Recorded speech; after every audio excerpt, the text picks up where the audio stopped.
Good evening and welcome to the Modern Agora. Tonight, we delve into a question that strikes at the heart of modern democracy. Should governments have the power to control or filter the news we see? This debate pits the urgent need to protect our society from the corrosive effects of misinformation against the fundamental principles of free speech and an independent press. To help us navigate this complex issue, we are joined by two distinguished guests.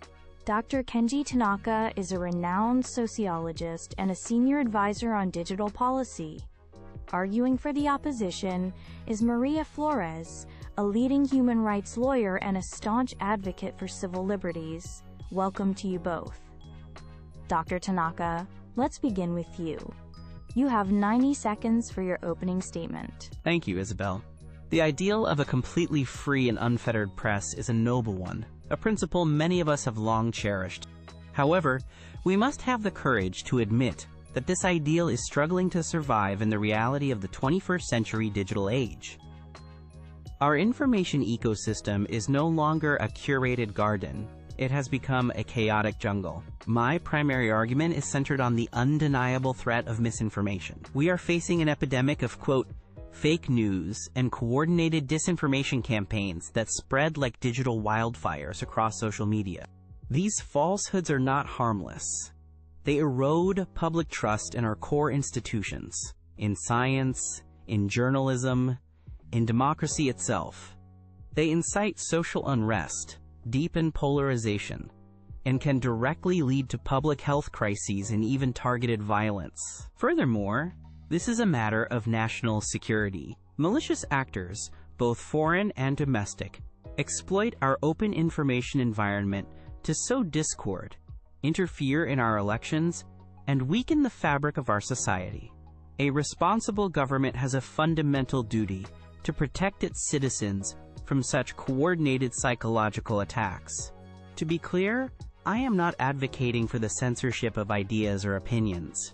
I am proposing a carefully designed, quote, verification framework. Think of it not as censorship, but as quality control, similar to what we demand for our food and medicine. This framework, managed by an independent, nonpartisan body, would ensure that information presented as factual news meets basic standards of accuracy and sourcing. This isn't about controlling thought. It's about protecting the public from demonstrably false information that is designed to manipulate and harm. It is a necessary act of stewardship to preserve our democracy from chaos. Thank you, Dr. Tanaka. Maria Flores, your opening statement, please. Thank you. I stand here to argue, unequivocally, that any form of government control over the news is a direct threat to the very foundation of a free and democratic society. The freedom of speech, and by extension the freedom of the press, is the cornerstone upon which all other liberties are built. It is our primary defense against tyranny. The moment we concede to the government the power to decide what is true and what is false, we start down an incredibly dangerous and slippery slope. Dr. Tanaka speaks of a, quote, verification framework. But let's call it what it is: censorship. History has shown us time and again that such power, once granted, will inevitably be abused. What begins as a well-intentioned effort to filter, quote, harmful misinformation quickly becomes a tool to silence political opposition, to suppress inconvenient truths, and to control the public narrative for political gain. This raises the most critical question: who decides? Who will sit on this independent body? Who appoints them? What makes them infallible arbiters of truth? The government is an interested party. It has its own agenda to protect. Placing the power to regulate information in its hands is like asking the fox to guard the henhouse. The answer to the real problem of misinformation is not control. It is empowerment. We must invest heavily in media literacy and critical thinking skills from a young age. We need to teach citizens how to evaluate sources, identify bias, and make informed judgments for themselves. A healthy democracy does not fear its people. It trusts them with information, both good and bad, and equips them with the tools to tell the difference. A desire for state control over news is a vote of no confidence in the citizens themselves. Thank you both for your compelling opening statements. Let's move into our discussion. Maria, I'd like to start with you. Dr. Tanaka raises a powerful point about real-world, immediate harm. We've seen disinformation campaigns lead to attacks on minority groups or people ignoring life-saving public health advice. In these urgent cases, is media literacy education a long-term strategy, a fast enough or strong enough response to prevent tragedy? That is a crucial question, Isabel, and it highlights the distinction between preventing speech and holding people accountable for its consequences. My opposition is to prior restraint. That is, a government body preemptively blocking content before it is even published. However, I am fully in support of robust post facto accountability. If someone knowingly publishes a falsehood that directly incites violence or causes demonstrable harm, our legal systems should be equipped to handle that swiftly and severely. We have laws against defamation, libel, and incitement to violence for this very reason. The responsibility also lies with the digital platforms that amplify this content. Instead of a government censor, we should be demanding greater transparency and faster action from these corporations to enforce their own terms of service against demonstrably harmful content. Strengthening independent, nonprofit fact-checking organizations that can work with these platforms is another key part of the solution. This creates accountability without granting the state the power to define truth. So you're advocating for a legal and corporate response rather than a governmental regulatory one? Precisely. Accountability through the rule of law, not control by a government committee. Dr. Tanaka, let me turn to you. Maria's core fear is one of authoritarian creep. She argues that any regulatory body, no matter how well-intentioned, will eventually become a political tool. How would you design your proposed body to guarantee its independence and prevent it from being used by the party in power to control the public narrative and silence dissent? The fear of authoritarian creep is legitimate, and it's why the architecture of such a body is paramount. This cannot be a shadowy ministry of truth. It must be a transparent, civic institution built with layers of safeguards. First, its charter would be constitutionally entrenched, narrowly defining its mandate to target only demonstrably false statements of fact, not opinion, satire, or political commentary. Second, its leadership would not be a single political appointment. It would be a diverse board with members nominated by a range of institutions: the judiciary, journalists' unions, academic associations, and all major political parties, serving long, fixed, non-renewable terms. Third, all its decisions would have to be public, transparent, and, most importantly, subject to immediate appeal and judicial review by the highest courts. This ensures the body itself is accountable to the law. We build independent institutions like this all the time.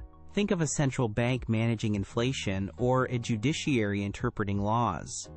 It is difficult, but it is not impossible to insulate them from direct political pressure. Dr. Tanaka Maria argues that education and media literacy are the ultimate solutions. Why do you believe that approach is insufficient? Education is absolutely vital, and I support every measure Maria has proposed in that regard. But it is a long-term solution to a crisis that is happening right now, in real time. To use an analogy, teaching fire safety is essential, but it is not a substitute for a fire brigade when the city is already burning. The digital wildfires of misinformation are designed by experts in psychological manipulation and spread by algorithms in minutes.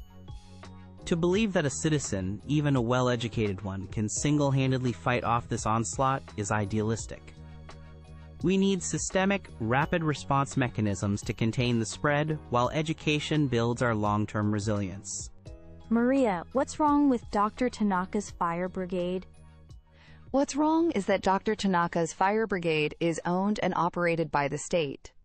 I am deeply concerned they will start deciding which houses are quote-quote saving based on the political views of the people who live inside them. The moment you give a government agency the power to turn off the informational water supply, they will inevitably use it for political ends. The answer isn't a state-controlled fire hose. The answer is giving every citizen their own fire extinguisher through critical thinking, while holding the arsonists, those who knowingly start these fires for profit or power, accountable in a court of law, not by a government committee whose rulings could shift with every election. But a court of law acts only after the damage is done. It is reactive. A lawsuit can take years, long after a fake health cure has led to deaths, or a fabricated story about an ethnic minority has incited riots. My proposal is about prevention. It is a proactive public health model for our information ecosystem. And that, quote, proactive model is a well-marketed euphemism for preemptive censorship. It is punishing speech before it has even had a chance to be heard or debated. The potential for harm from misinformation is real. I do not deny that for a second. But the certain, guaranteed harm of allowing any government to become the final arbiter of truth is far, far greater. It is a foundational pillar of authoritarianism, and it is a price no genuinely free society should ever be willing to pay. We have reached the end of our discussion time. We will now move to closing statements. Maria Flores, you have 60 seconds. I want to leave the audience with this thought. The power to control the flow of information is the power to shape reality itself. Entrusting this monumental power to any government, regardless of the safeguards promised, is a gamble that history teaches us will always be lost. The arguments for control are always presented as reasonable, pragmatic, and necessary for safety. But the road to a less free society is paved with such intentions. We cannot sacrifice our most fundamental liberty for a comforting illusion of security. The path forward is more challenging, but ultimately more rewarding. It requires us to have faith in our fellow citizens, to invest in their capacity for reason, and to defend their right to hear all voices, even those we disagree with. The solution to flawed speech has never been enforced silence. It has always been, and must always be, more speech. A society that fears open debate is a society that has already lost its freedom. Thank you, Maria. Dr. Tanaka, your closing statement. My opponent speaks of ideals, and I respect them. But we must govern in the world as it is, not as we wish it to be.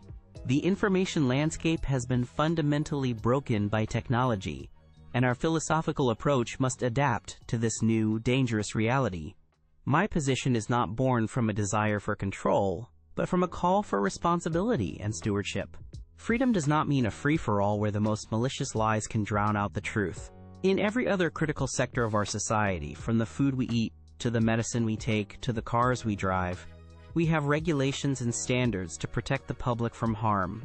To argue that the information we consume, which shapes our minds and our society, should be the one area exempt from any quality control is illogical and reckless. We must have the courage to apply the same protective logic to our information ecosystem to ensure a healthy, functioning democracy for the future. Thank you, Dr. Tanaka, and thank you, Maria Flores, for a truly insightful and passionate debate. You have laid bare the core tension between protecting our society and preserving our liberties. Thank you to our audience for joining us on the Modern Agora. Good evening.